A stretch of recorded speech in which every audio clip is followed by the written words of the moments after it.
Aleluya. Muy buenos días, amados hermanos. Aquí estamos una vez más para compartir con todos ustedes una palabra de fe, aliento y esperanza. Le pedimos a nuestro Señor Jesucristo que ponga comezón de oído en cada uno de nosotros para escuchar lo que Él tiene que decir en esta mañana. Voy a predicar desde mi posición de debilidad.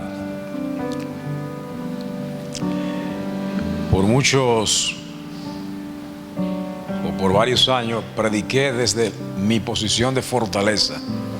Quiero comenzar a predicar desde mi posición de debilidad, viendo que no merezco estar acá. Hay otros hermanos con talento, dones, con capacidades mayores que las mías, que pudieran estar aquí en lugar mío, ¿verdad? Pero Dios, en su infinita misericordia, ha querido que yo esté aquí para compartir con todos ustedes este mensaje. Y quiero enfatizarlo una vez más. Quiero predicar, quiero orar desde mi posición de inferioridad, de debilidad. Así lo grita mi espíritu, ¿verdad? No quiero sentirme grande, quiero sentirme pequeño. Gloria a Dios.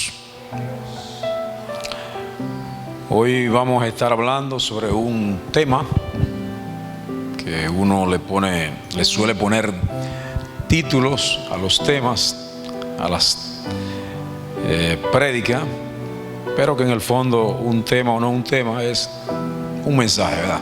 Pero le quise poner ese mensaje, el tema de el hombre regenerado. ¿Está por ahí? El hombre regenerado. Esa es la aspiración que Dios tiene con cada uno de nosotros, ¿verdad? Que el hombre y la mujer también, que nosotros como creyentes nos regeneremos cada día más. O sea, Dios se goza, Dios se place de ver a sus hijos transformados, regenerados, ver a sus hijos en la posición, en la condición y en el camino correcto. E inicio con lo que dice Mateo 7 a partir del versículo 1. Mateo 7, versículo 1 dice: no juzguéis para que no seáis juzgados, porque con el juicio con que juzgáis seréis juzgados, y con la medida con que medís os será medido. ¿Y por qué miras la paja que está en el ojo de tu hermano y no echas de ver la viga que está en tu propio ojo? ¿O cómo dirás a tu hermano: déjame sacar la paja de tu ojo, y he aquí la viga en el ojo tuyo? Hipócrita, saca primero la viga de tu propio ojo, y entonces verás bien para sacar la paja del ojo de tu hermano. No deis los santos a los perros, no echéis vuestras perlas delante de los cerdos, no sea que las pisoteen y se vuelvan y os despedacen. Una palabra simple pero profunda, ¿verdad?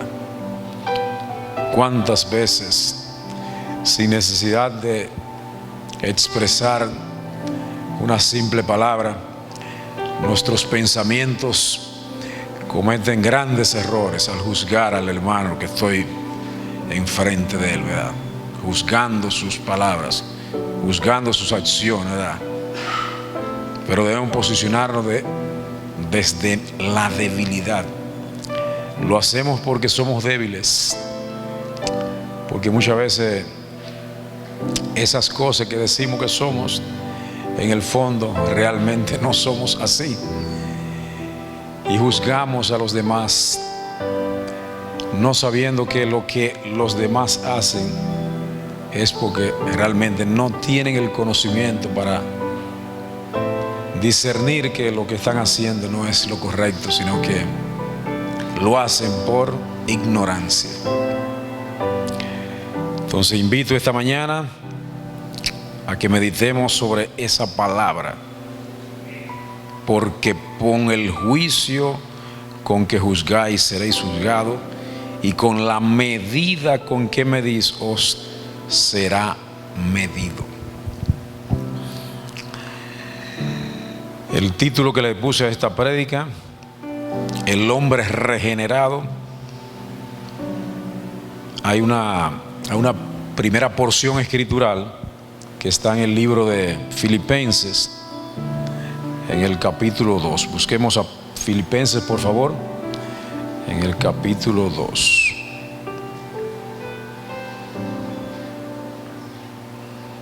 Y vamos a leer un poquito a partir del versículo 5.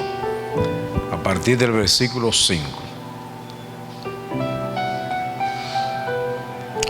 Dice: haya pues en vosotros este sentir que hubo también en Cristo Jesús, el cual, siendo en forma de Dios, no estimó el ser igual a Dios como cosa a que aferrarse, ¿verdad? Jesús,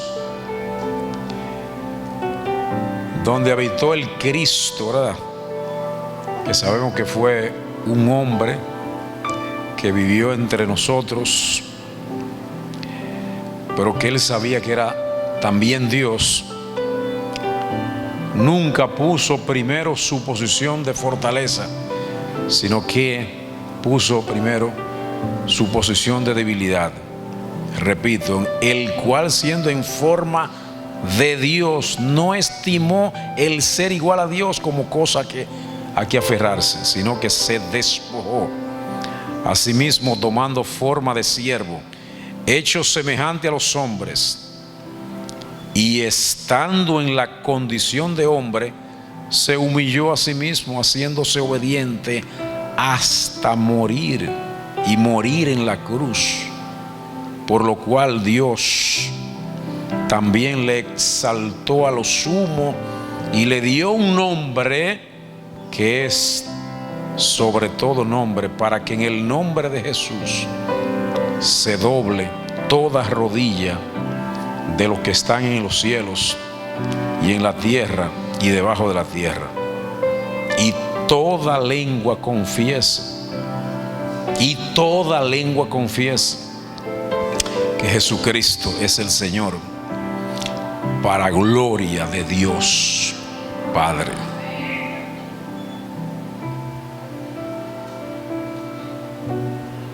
Yo vi eso ya yo lo vi, donde el hombre del corazón más duro un día se confesará y se postrará a los pies del Señor, y esa lengua que era incapaz de reconocer a Cristo confesará que Dios es el Señor. Y eso ya ha ocurrido, hermanos. A muchos nos costó tener que aceptar que Dios está por encima de nosotros. Por mucho tiempo vivimos pensando que podíamos hacerlo sin Él, que éramos fuertes, que éramos inteligentes, que éramos capaces,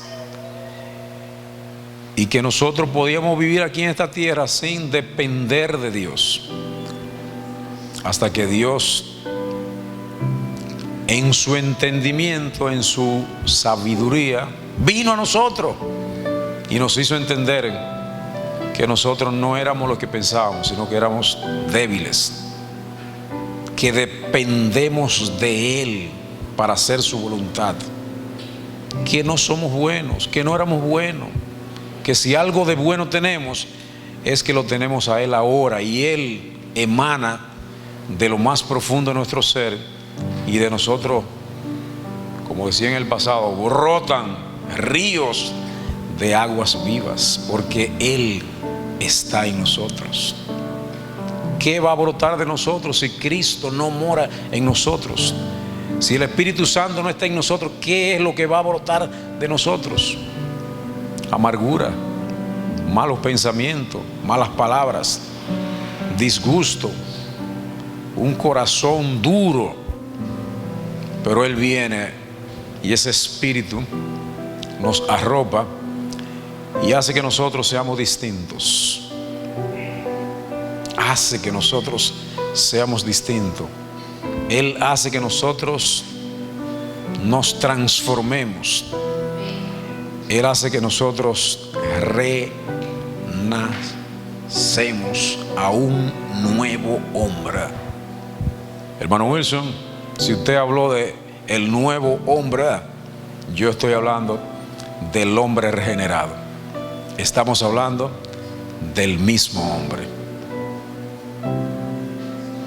Gloria a Dios que nos estamos conectando, ¿verdad? Y estamos hablando de lo mismo. Estamos hablando de eso que Dios quiere que sea nuestra congregación de fe, ¿verdad? Porque nuestra congregación de fe, algunas veces nosotros mismos desde el púlpito lo criticamos, nos criticamos, le decimos, lo alentamos, lo desalentamos, pero todo eso simplemente la amonestación es simplemente para que sigamos alineados al propósito eterno, ¿verdad? Nunca para desagradar al hermano. Si un hermano se siente mal cuando se dice algo aquí, no se sienta mal. O sea, siéntase bien, que queremos que usted sea un hijo de Dios, que usted sea una hija de Dios, que Dios se goce de lo que usted hace, ¿verdad? Que Dios no se avergüence de ninguna de sus actuaciones, de ninguno de sus pensamientos. Entonces, recibir la amonestación con agrado, porque la amonestación es parte del amor que los padres le tenemos a los hijos, ¿verdad? O sea, si un padre no amonesta a sus hijos, quizá él piensa que está haciendo todo correcto, ¿verdad? Pero esa amonestación viene y hace reflexión en él, y algunas veces abandona caminos que comenzaba a transitar, porque hay caminos que aparentemente son buenos, pero son finalmente caminos de muerte, caminos de perdición. Un día el corazón más duro confesará que Cristo es el Señor, y no solamente con la lengua lo confesará, sino que la reverencia será tan grande que Él se arrodillará. Señores, arrodillarse es la condición más grande que puede tener una persona. Cuando usted se arrodilla y pide y dice, esa es la más grande de las reverencias que uno da. Arrodillarse y reconocer que el que está frente a uno es más grande que él. No un hombre, no cualquiera, sino Cristo. Cristo es la gloria de nuestras vidas. Entonces, para continuar hablando de el hombre regenerado, yo quiero ir a una cita que está en Juan 3, que todos nosotros conocemos. Juan 3, 3, 7.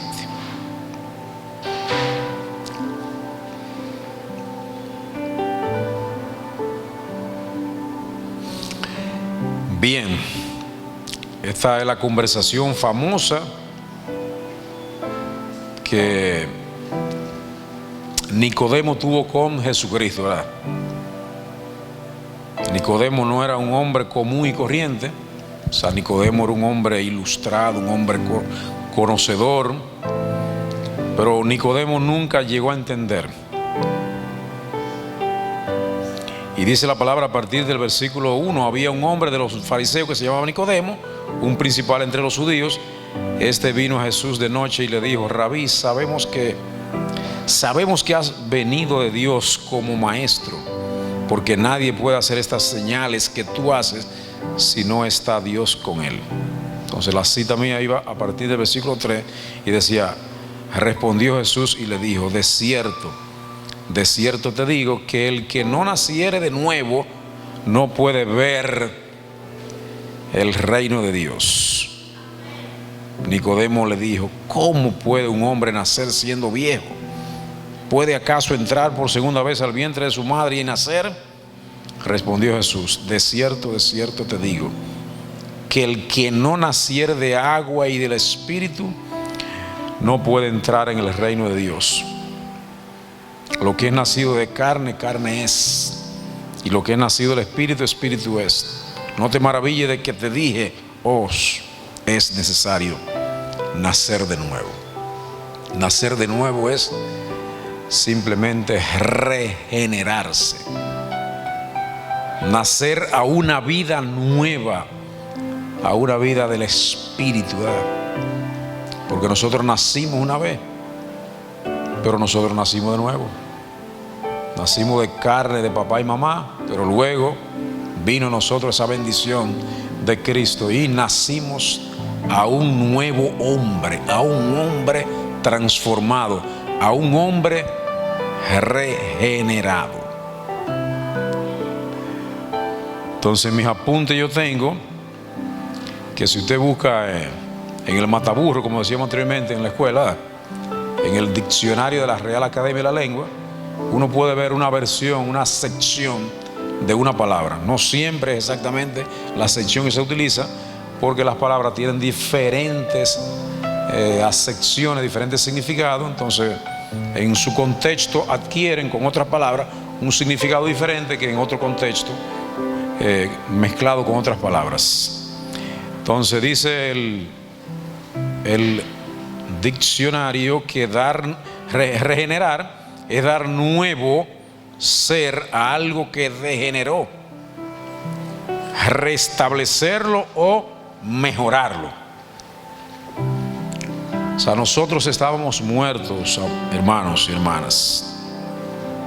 O sea, y vino Dios y nos restableció a la posición original, a la posición de hijo.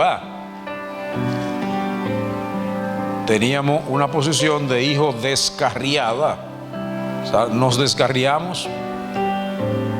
O sea, en la eternidad, nosotros como espíritu éramos hijos de Dios. Venimos aquí en este tiempo, venimos en este tiempo de estadio aquí en la tierra, para cumplir determinado propósito. O sea, no han dado una vida, no han dicho: mire, usted va a tener 79 años aquí en la tierra. Bueno, esos 79 años para que usted administre, para que usted su vida la administre según el propósito de Dios. Pero venimos y nos maravillamos de esta tierra y comenzamos a ver otras cosas, el cual no es nuestro propósito.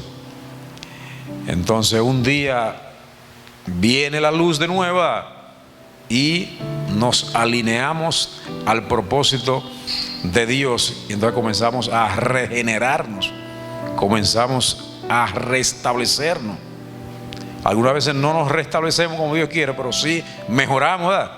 No estamos en la condición anterior, estamos en una condición mejorada, pero no queremos quedar en la posición de mejorado, sino queremos estar en la posición de regenerado. Regenerado en cuerpo, ¿verdad? Regenerado en alma y espíritu. Que seamos un nuevo hombre, un hombre que tiene una misión, que es ser un representante genuino de Dios aquí en la tierra. Entonces, ¿qué se entiende por regeneración? Para entonces abundar un poquito más, porque no basta con una simple definición.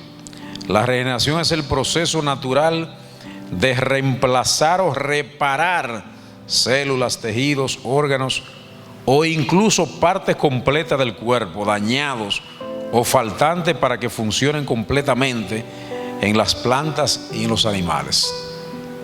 O sea, si nos falta un dedo, no estamos completos, ¿no? O sea, por por pequeña que sea la parte que nos falte, no estamos completos. Entonces tenemos que regenerarnos en esa parte. O sea, nosotros tenemos muchos órganos y los órganos se pueden ir desmejorando, se pueden ir dañando, pero tenemos la posibilidad de mejorarlo o de volver a que funcionen como funciona originalmente. O sea, el que no tiene problema en el corazón sabe que el corazón funciona perfectamente, ¿verdad? Esa bomba de sangre que tenemos ahí funciona perfectamente las 24 horas del día. Estemos despiertos o estemos durmiendo, ese corazón está funcionando perfectamente. Y así tenemos todos los órganos. Cuando algún órgano quizá no está funcionando bien, entonces viene lo que se llama la enfermedad. Hablaba el pastor que la pastora tiene hernias. Hernias no son más que no sabía, no soy médico, doctor, escúcheme. Una prostrucción, no sé lo que es eso, pero ok, se sale de su centro. Entonces esa columna no está funcionando bien. Entonces produce ¿qué? Produce dolores, produce deformaciones. Uno no tiene la posición correcta, ¿verdad? Y muchas veces por no tener la posición correcta, entonces viene el dolor. Entonces nuestros órganos, nuestros músculos, nuestros huesos deben funcionar al 100%, ¿verdad? Y cuando funciona al 100%, todos nuestros órganos, todo, hasta las células que usted no puede ver a la simple vista, deben funcionar a la perfección para nosotros estar bien de salud, ¿verdad? Le cuento que días atrás, o algo así, meses atrás, yo me ufanaba de decir que yo tenía un sueño profundo, ¿verdad? Que yo decía, me acosté y cuando me dormía al otro día despertaba, ¿verdad? Pero he experimentado en meses atrás de que efectivamente me dormía, pero 1 o 2 de la mañana, o sea, ahí yo despertaba, ¿verdad? Y era un gran sacrificio volver a dormir. Aunque confieso que dormía, pero ese sueño era como muy superficial, de tal manera que no era reparador. O sea, dormía, pero yo sentía que no amanecía con el vigor, con la fortaleza, con la energía para comenzar un día de trabajo. Y uno sigue leyendo, que una pastillita por aquí, que un té por allá. No me gustan mucho las pastillas, me gustan las cosas naturales. Entonces, como que nada me daba resultado. Yo sabía que tenía algo de tos, que la tos me despertaba y eso me daba algún tipo de sensación de no querer seguir durmiendo. Y hay un señor que murió, creo que fue el año pasado, Fran Suárez, que muchos ven videos de Fran Suárez. Fran no fue médico, fue un nutricionista, pero investigaba mucho de temas que realmente muchas veces no se le prestaba atención. Y vi un video donde hablaba del sueño y él comentaba que una forma de recuperar el sueño reparador era como usted levantarse por la mañana y ver un poco de frente el sol. Hay lo que se llama un reloj biológico que cada organismo tiene. Entonces ese reloj biológico hace que uno realmente sienta cuando es de día y cuando es de noche, porque muchas veces es un trastorno de no saber si es de día o si es de noche. Entonces él recomendaba que cuando uno miraba la luz del sol a primeras horas del día, como que el reloj biológico, el llamado reloj circadiano, le decía a uno, mira, amaneció, es de día. Entonces a partir de ese que amaneció que es de día, entonces los demás relojes que tienen los demás órganos comenzaban como a alinearse y uno comenzaba como a decir, bueno, esto es día, y cuando llegaba la noche uno sentía que era la noche, que es la hora de dormir. Y quiero confesarle que quizá fue otra cosa que me dio el resultado, pero creo que fue eso, como que mirar la luz del día hizo que yo entonces como que recobrar la manera normal de yo dormir que yo dormí en el pasado. Muchas veces son cuestiones simples, pero que tienen su esencia científica y que a algunos le da resultado, aunque no a todos le dé el mismo resultado, pero a mí me ha dado resultado. De manera que el sueño es vital. O sea, Dios estableció que nosotros tenemos que dormir, ¿verdad?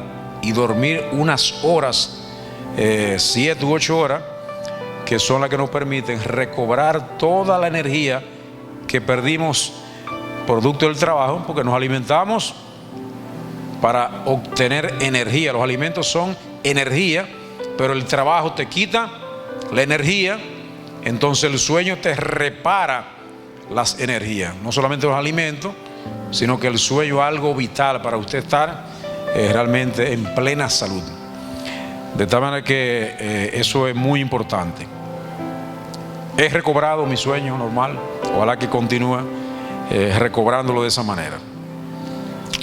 Bien, aunque no vamos a algún escrito, por ejemplo, que nos diga de lo que es el hombre regenerado, vamos a ver qué plantea la Biblia acerca de eso del hombre regenerado. Y un poco lo investigué y dice lo siguiente: la idea de un hombre regenerado se refiere a alguien que ha experimentado una transformación espiritual o renacimiento.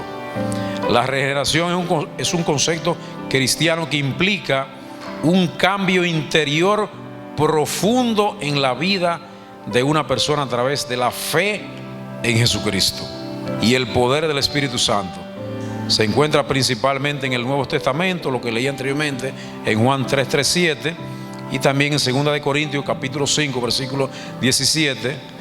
De ser un nuevo hombre implica un proceso de arrepentimiento, fe y aceptación de Cristo como Salvador, que resulta en un cambio espiritual y moral en la vida de una persona. Ese es el concepto de el hombre regenerado. No es una regeneración superficial, no es una regeneración física, sino que una regeneración espiritual. O sea, yo tengo la idea, por ejemplo, que somos cuerpo superficial, somos alma, el alma está en todas partes del cuerpo, somos espíritu, espíritu es como la esencia de la vida. Si usted cambia en lo espiritual, se producen una serie de cambios hasta en lo físico, hasta en la forma de hablar, porque como la llave maestra, en el espíritu está la llave maestra para usted cambiar la verdadera esencia de un ser humano.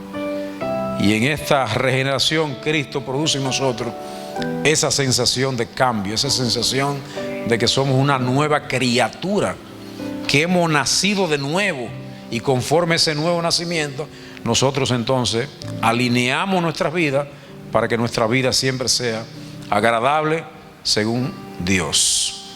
Los que somos padres sabemos que vemos nuestros hijos y nos deleitamos de ver nuestros hijos por el camino que Dios quiere que ellos transiten, ¿verdad? Y hasta nos angustiamos cuando vemos que eso no se produce de esa manera. De tal forma que como padre uno se imagina que Dios nos ve a nosotros y permanentemente ve esa condición. Mira cómo está mi hijo, ¿verdad? O sea, yo tengo la capacidad como de muchas veces yo salirme de mí mismo y verme a mí mismo, ¿verdad? Y ver muchas veces y digo, ok, y cuánta agitación y cuánto trabajo y cuántas cosas. Y algunas veces uno dice, bueno, tenemos que apaciguarnos, tenemos que tranquilizarnos, tenemos que reposar. Anhelamos muchas cosas y queremos que acontecimientos que uno quiere que lo ocurran vengan rápido, y digo, no. O sea, la voluntad de Dios es otra. Yo quiero que ocurran rápido, ¿verdad? Pero yo no tengo el control de esas cosas. Y Dios en su propósito dice cuándo deben ocurrir los acontecimientos, no cuando yo quiera, sino cuando Él disponga.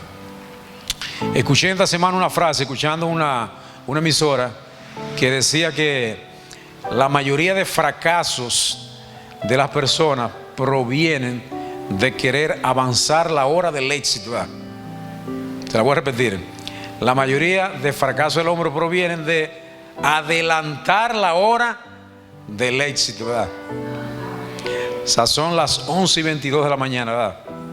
Yo no puedo pretender que son las 12 todavía. Yo no puedo, por más que yo haga, yo no puedo hacer que mi reloj sean las 12 del mediodía, desde meridiano. Son las 11:22 y a eso debo someterme, ¿verdad? Y debo esperar que llegue las 12 del mediodía, la hora del moro, ¿verdad? Como dice el pastor, que mucho anhela que llegue. No adelantemos los acontecimientos. Los acontecimientos van a llegar en el momento en que Dios tiene perfectamente, todos los eventos están perfectamente planificados para que ocurran en el momento. Y ojalá que nosotros nos sorprendamos de que el acontecimiento que uno espera que llegue antes de lo esperado. Pero si Dios quiere, va a llegar, pero no con la frustración de adelantarlo. Si no viene la semana que viene, entonces viene la frustración. Eso va a llegar, hermanos. Miren, va a llegar, pero en el tiempo de Dios. El tiempo de Dios es perfecto. Nadie puede cambiarlo. Alguna vez en uno de planificar, de preparar estas prédicas, uno pretende ser muy abarcador.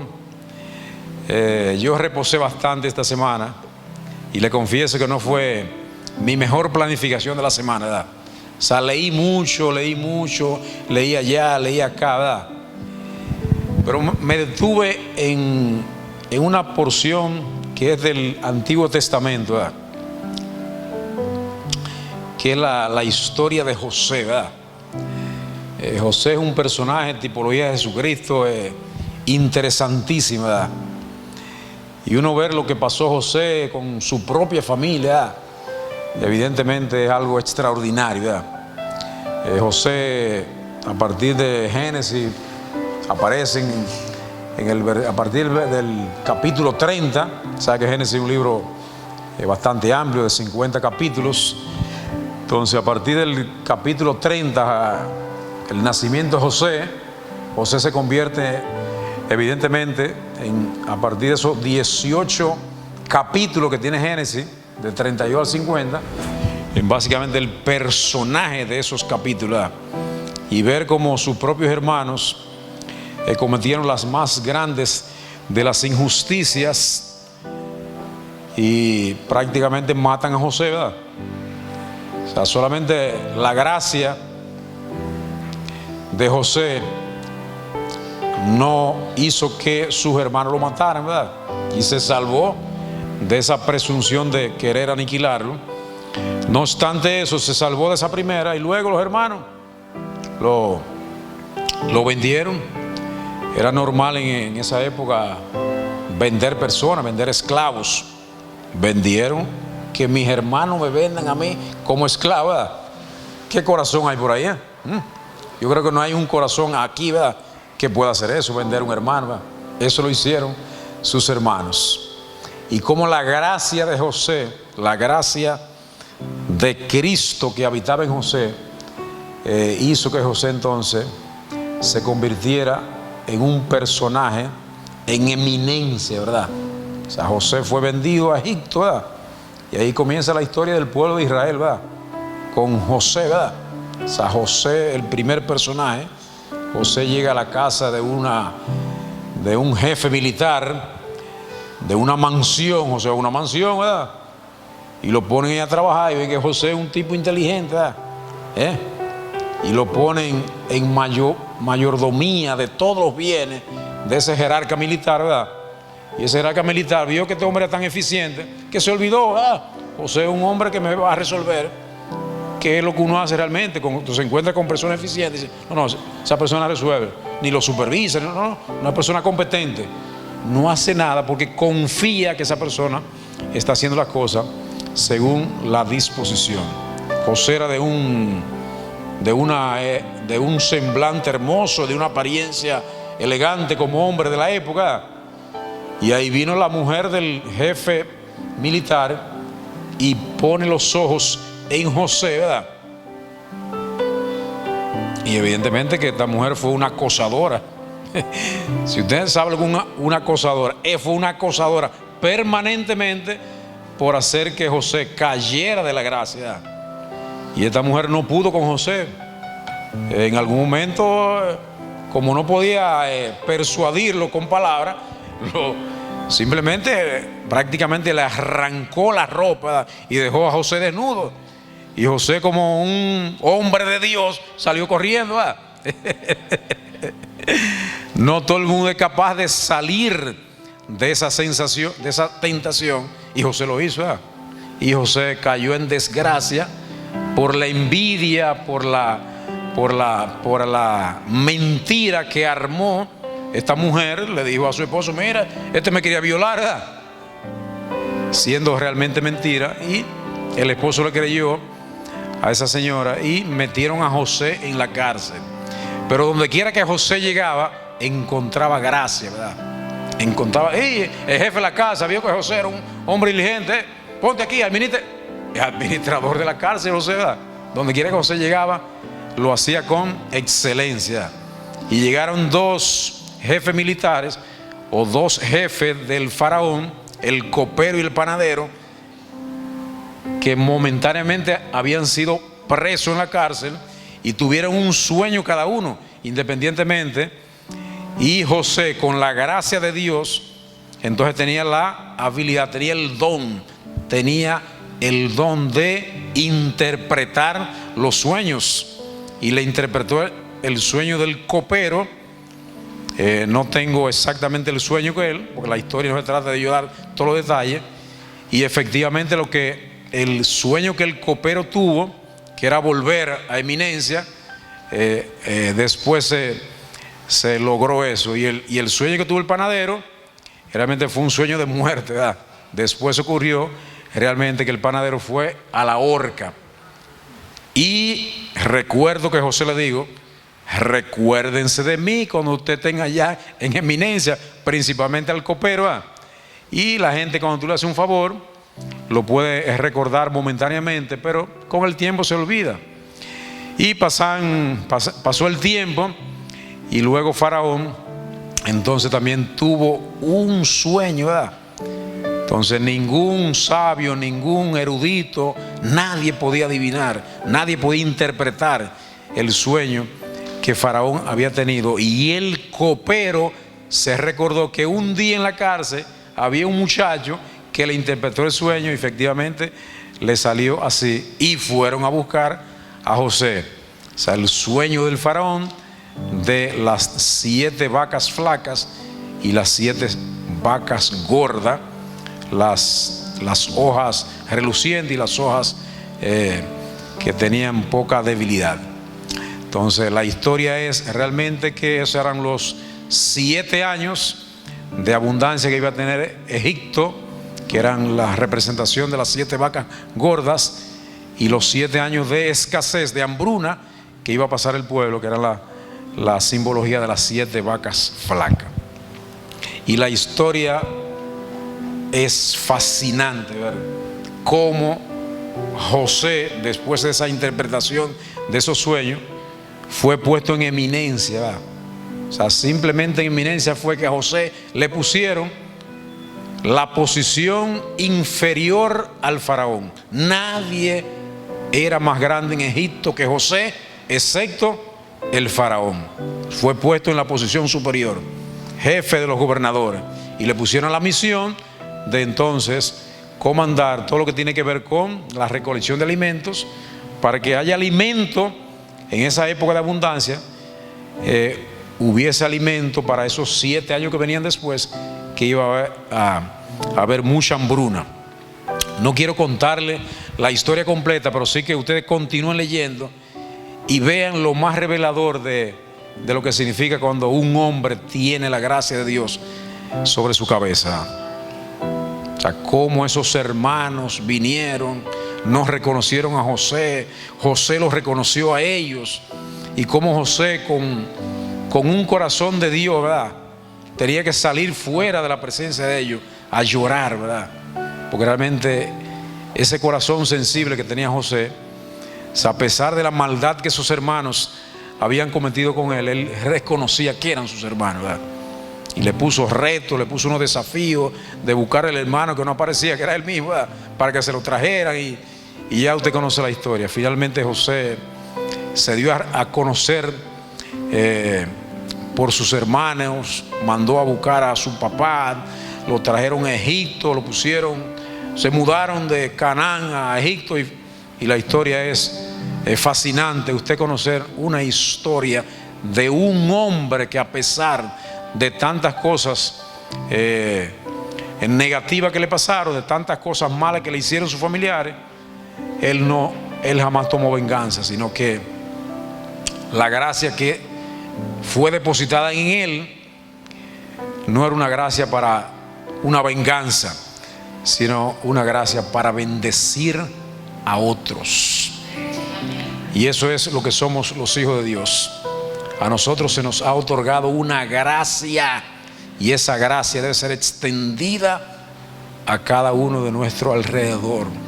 Que nuestro entorno sienta la gracia de un hijo de Dios, porque donde hay un hijo de Dios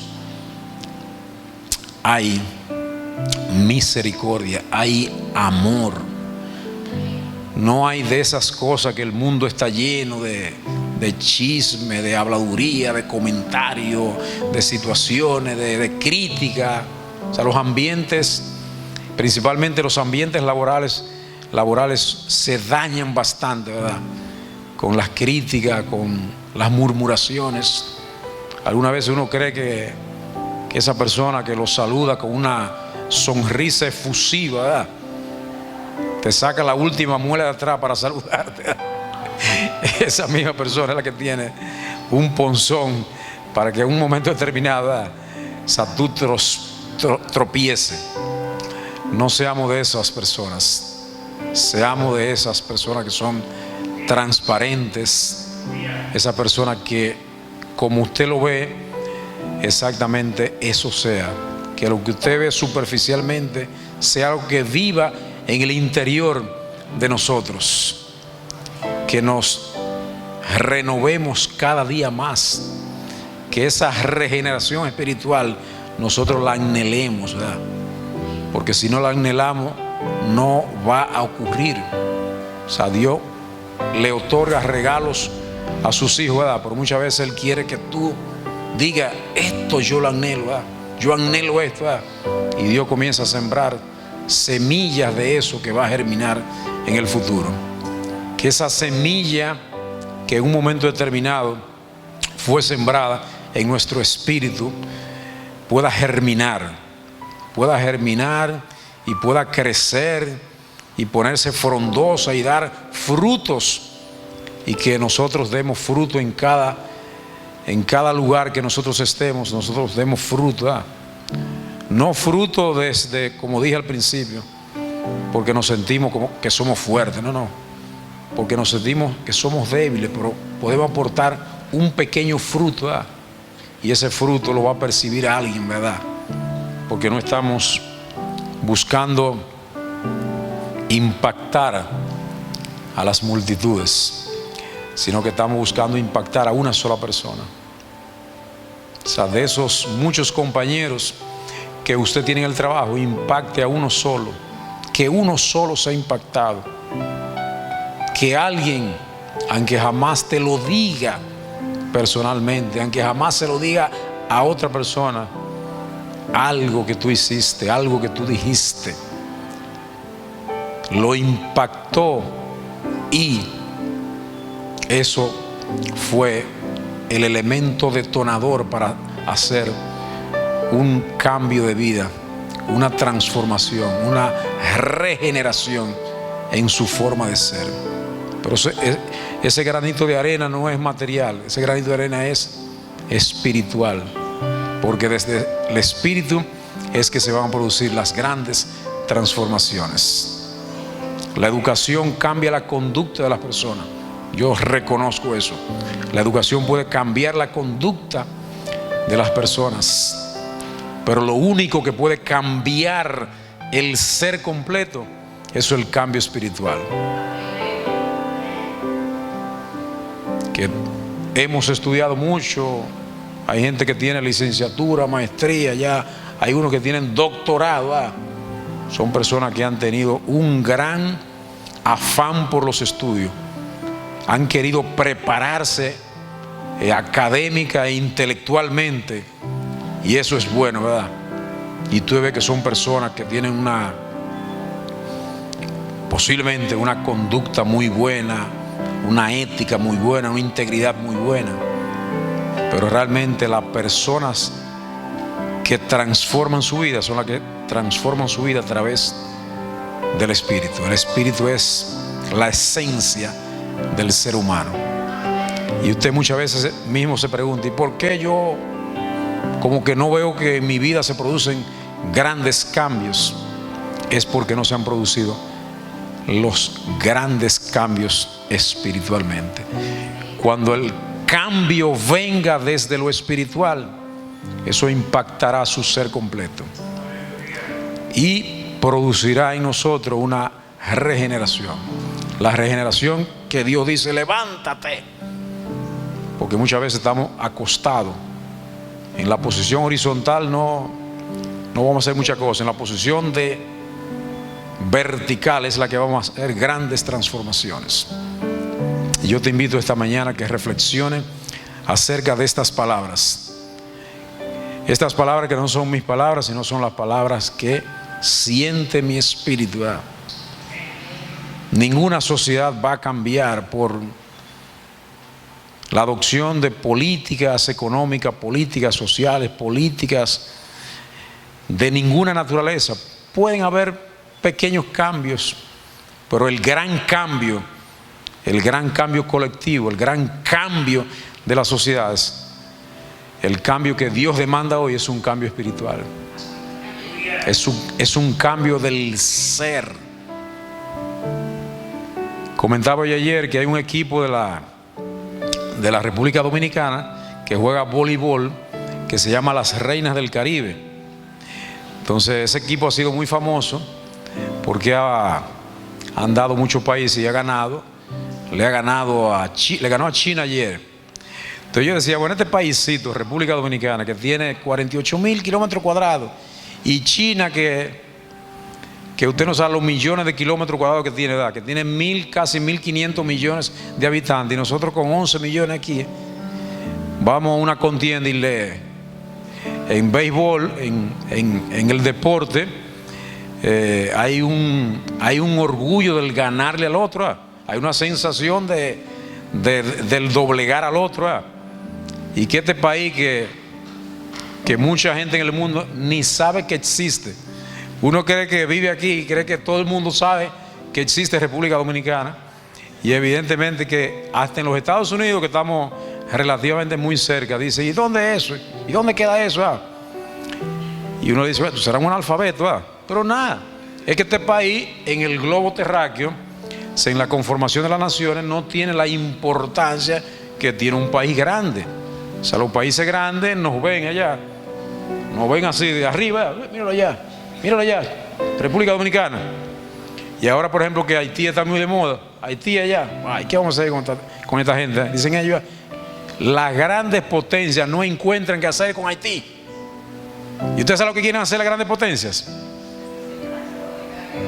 Que este país, República Dominicana, se encargue de Haití. Si usted no lo sabía, el plan es que esto se vaya como mezclando, hasta que finalmente esto se convierte en un solo país. Es la solución que ellos tienen para eso.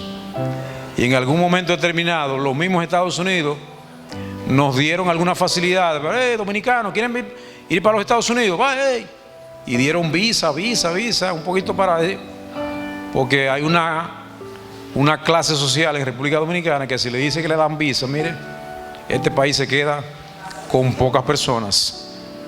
Porque la situación de Haití es crítica, pero la República Dominicana muchas veces hay una clase social que está pasando por penurias. Pues nada, quería decirle que el Espíritu Santo de Dios mora en nosotros. Ese Espíritu Santo de Dios es el que va a hacer en nosotros las grandes transformaciones.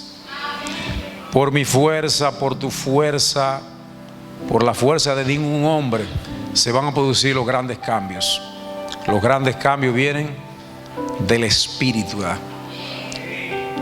Y si tú tienes puesta tus esperanzas en algún hombre, en algún sistema político, en algún político, podrían en algún momento determinado resolverte algunas situaciones, pero mire, esas son esperanzas que no van a resultar ser buenas al fin y al cabo. La única esperanza que nosotros podemos poner es la esperanza en Dios.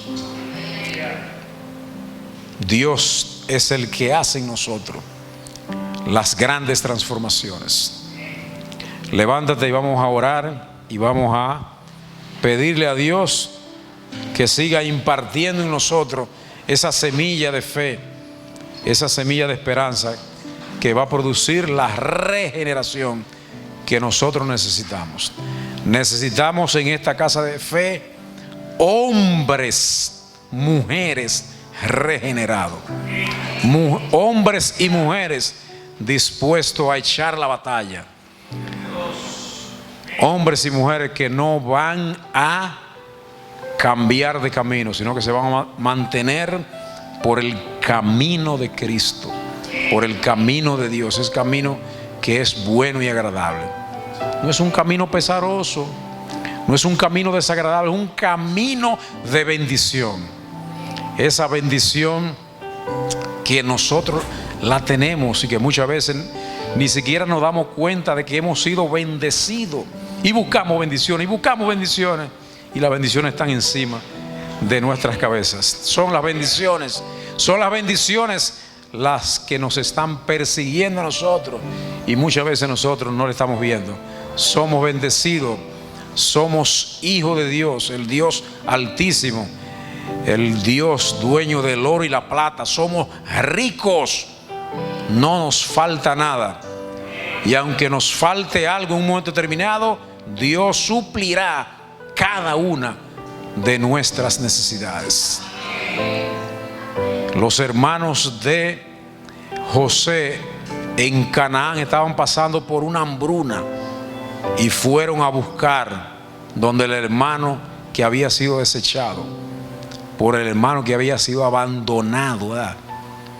El que en algún momento determinado no sirvió para nada, un inútil, simplemente fue el proveedor, fue el que resultó ser la llave para ellos calmar el hambre que estaban pasando en algún momento determinado. Tengan hambre, hermanos, tengan hambre, pero tengan hambre y sed de Dios, tengan hambre y sed de justicia, ¿verdad?